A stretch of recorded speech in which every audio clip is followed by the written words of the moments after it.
Masquerade say mune Zimbabwe. Welcome to our channel, Zim Confessions and Deep Secrets. Kana pakari kuchanga kako kuya paneno channel. Please don't forget to subscribe.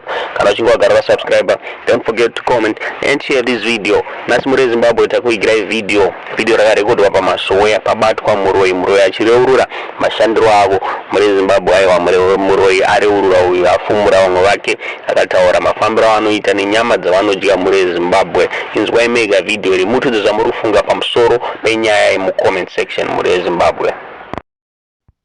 Muchipinda muguva munopinda vangani 33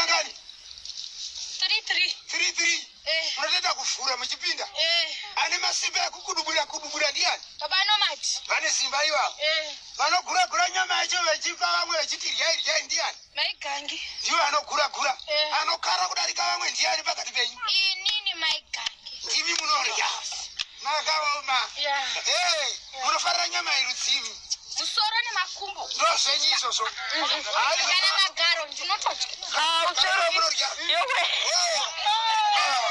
saka achitofamba munoda muchitoemura kudaro munoda kudya rusero munopinda muri vangani muri rusero irwo 3 munonga muchishandise chii kudhiraivha kwacho mugoti tsvimbo chii nhengo kana kuti chii nengo ya Clemens munonga muchidhiraivha kuti ndainoita pembe saka munotokwaretesana here zvekunoroya ndimunotokwaretesawo vamwe muchitoti ndakuda kumba kupawo chidhoma ichi chimbotora